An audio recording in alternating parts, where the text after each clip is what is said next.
Have you ever apologized for something you didn't even do wrong? Maybe someone looked disappointed, went silent, or said, "I thought you were different," and suddenly, you felt like the bad guy.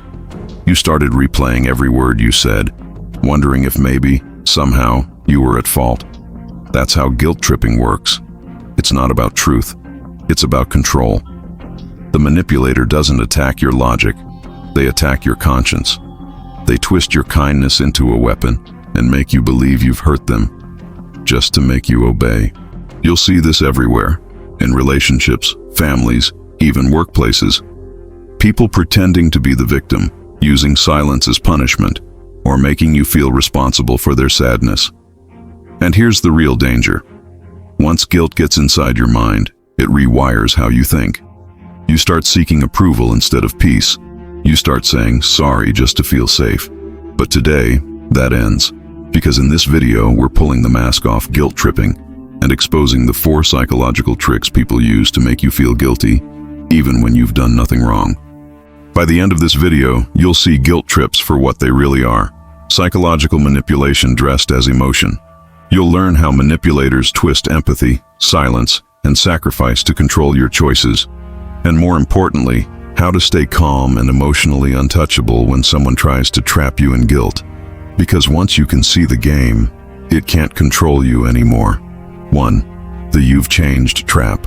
It always starts with a soft tone, not anger, not shouting, just disappointment.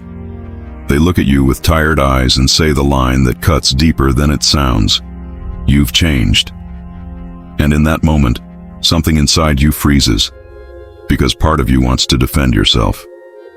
Of course I've changed, I'm growing. But another part of you starts to feel guilty, like maybe, just maybe, you did do something wrong by evolving. That's the first layer of this trap, emotional framing. It turns your personal growth into betrayal. Instead of celebrating your progress, they twist it into rejection. Suddenly, you're not being appreciated for becoming stronger. You're being accused of becoming cold. They'll remind you of how nice you used to be, how you never used to say no, how you used to care more. But what they're really saying is, you used to be easier to control. This is a psychological manipulation built on nostalgic guilt. A mental trick that anchors your emotions to the past version of yourself, so they can use that version to judge your present one. And here's why it works so well. Humans crave connection. When someone suggests that you've changed, your mind instantly fears loss of acceptance, of love, of belonging. That fear activates your amygdala, the emotional center of the brain that handles rejection and guilt. So instead of thinking logically, you start trying to fix the emotional disconnection. You start apologizing, explaining, softening your tone, just to win back their approval. But what's really happening is a reversal of responsibility. They're making your evolution look like their pain. And when you accept that framing, you hand them emotional control. Think about it. If someone says, "You've changed," and you rush to prove you haven't, you've already surrendered your independence. You've allowed them to define which version of you is acceptable. That's not love, that's conditioning. Real love doesn't fear your growth, it supports it. Manipulative people, on the other hand, fear it deeply because every bit of self-awareness you gain makes you harder to control. They miss the version of you that tolerated their excuses, that stayed silent to keep the peace, that said yes when you wanted to say no. So they weaponize nostalgia and make you feel guilty for outgrowing your own weakness. Sometimes they'll even play the victim card. "You're not the same person I fell in love with." And that sentence carries hidden meaning. What they really mean is, you're not as easy to manipulate anymore. This guilt trip works best on kind people, because if you're empathetic, your brain is wired to feel responsible for others' emotions. You'll think, maybe I did become selfish, or maybe I should try harder. But the truth is, you're not selfish. You're just becoming self-aware. So how do you escape the "you've changed" trap? By refusing to argue with it. When someone says you've changed, don't defend yourself. Agree. Say, "Yes, I have. I've learned, I've grown, and I'm still changing." That single sentence breaks their psychological frame completely, because manipulators thrive on your guilt, not your confidence.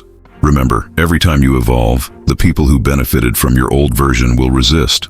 They'll call it attitude, they'll call it selfishness, but what it really is freedom. And if your growth offends them, it's only because it reminds them of the control they no longer have. 2. The silent treatment. Silence. At first, it feels peaceful, but then it stretches. Hours turn into days and the quiet starts to hurt more than words ever could.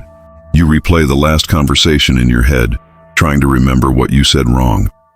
You text them once, twice, no reply. And now you're not angry, you're anxious. You start asking yourself, did I do something? Should I apologize? That's when you've already fallen into the trap. Because this silence isn't random, it's engineered. The manipulator knows exactly what they're doing. They're using silence as a psychological weapon, a way to control through absence.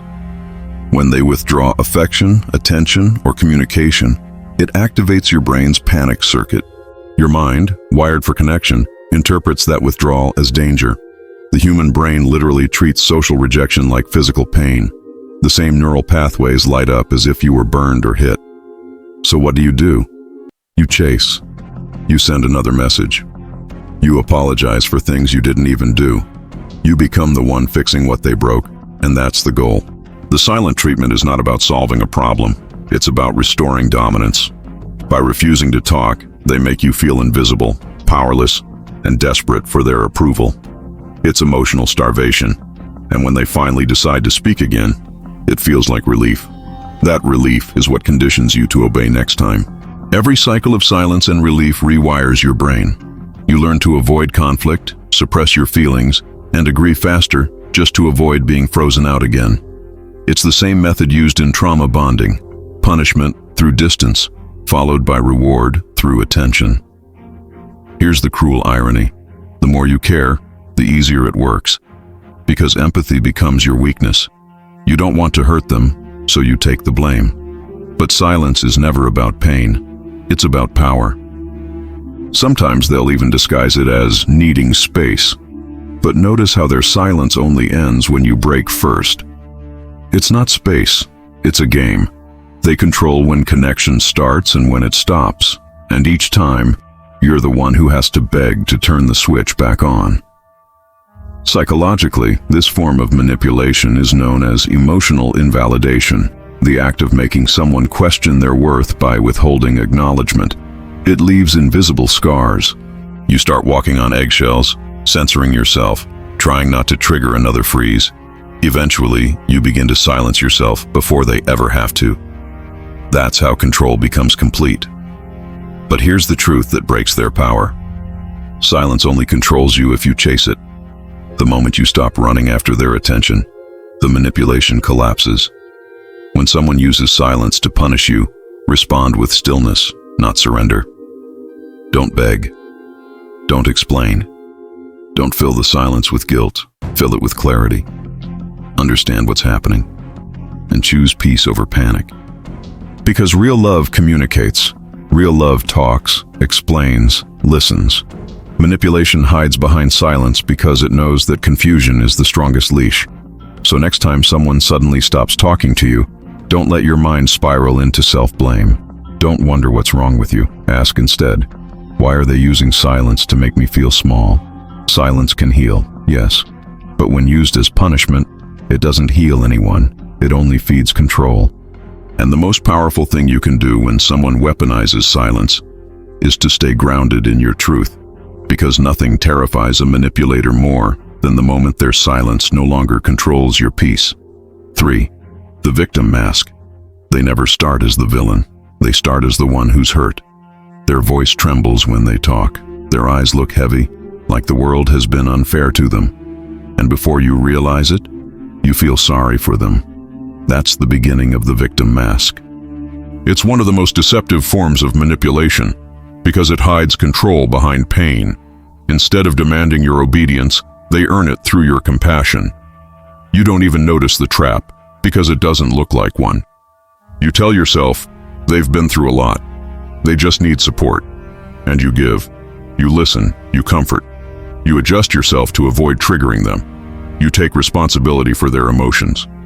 But slowly, their pain becomes your leash. Because here's the truth, not every hurt person is helpless.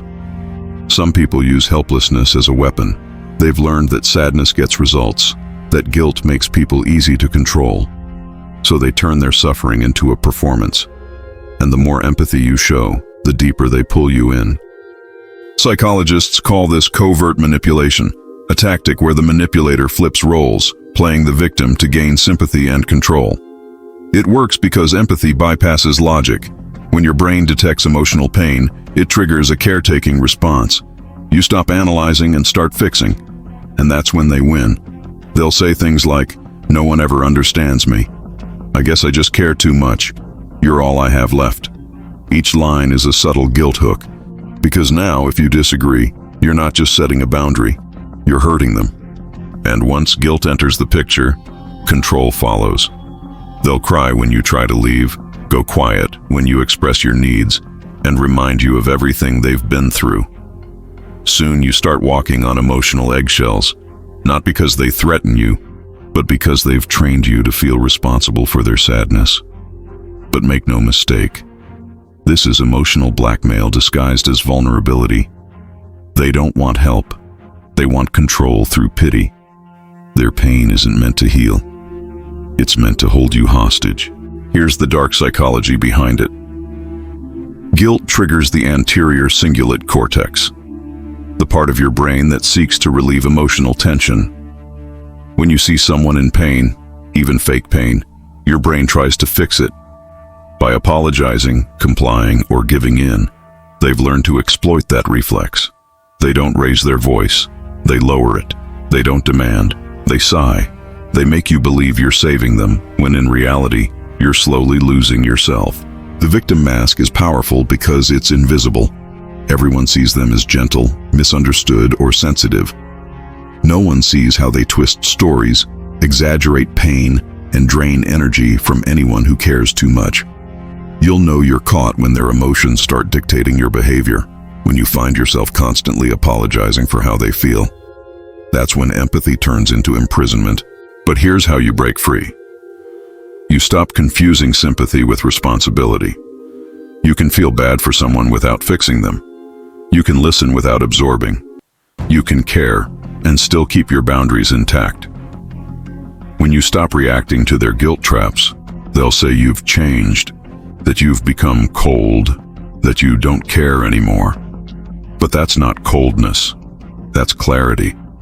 It's the moment you realize that their pain was never your fault, and their healing was never your job. Real victims seek healing. Manipulative ones seek power through pity. So the next time someone constantly plays the victim, ask yourself, are they sharing their pain or selling it? Because once you learn to tell the difference, you'll never again mistake control for care. 4. The "I did everything for you" line. It always comes at the end, when the argument is almost over, when you finally started standing your ground. They look at you with that heavy, wounded expression and say the line that flips everything. "After everything I did for you." Instantly, your heart drops, because that sentence isn't just words, it's emotional debt. It's meant to remind you of every favor, every sacrifice, every moment they were there for you. But behind it hides a darker message. You owe me your obedience. This is the emotional accounting trap, where kindness isn't kindness, it's currency. They don't give because they care. They give so that one day they can collect. At first it's subtle. They'll remind you how much they supported you when no one else did, how they sacrificed their time, their energy, their peace. And slowly those reminders stop being stories of love and start becoming receipts. You begin to feel guilty for asking for space, for saying no, for growing in a direction that doesn't benefit them. Because somewhere deep down, you've absorbed the message that love is something you have to repay. But real love doesn't keep score. Manipulation does. Psychologically, this tactic preys on reciprocity guilt, a human reflex where we feel obligated to return kindness even when it's used against us. The manipulator uses that instinct to maintain control. They turn their good deeds into a silent weapon, and the moment you stop serving their interests, they pull the trigger. I stayed when no one else did. I gave you everything. You wouldn't even be here without me. Every sentence is a guilt hook, designed to make you feel ungrateful for having boundaries. Here's the paradox. The more you try to explain, the deeper you sink. Because their goal isn't understanding, it's submission.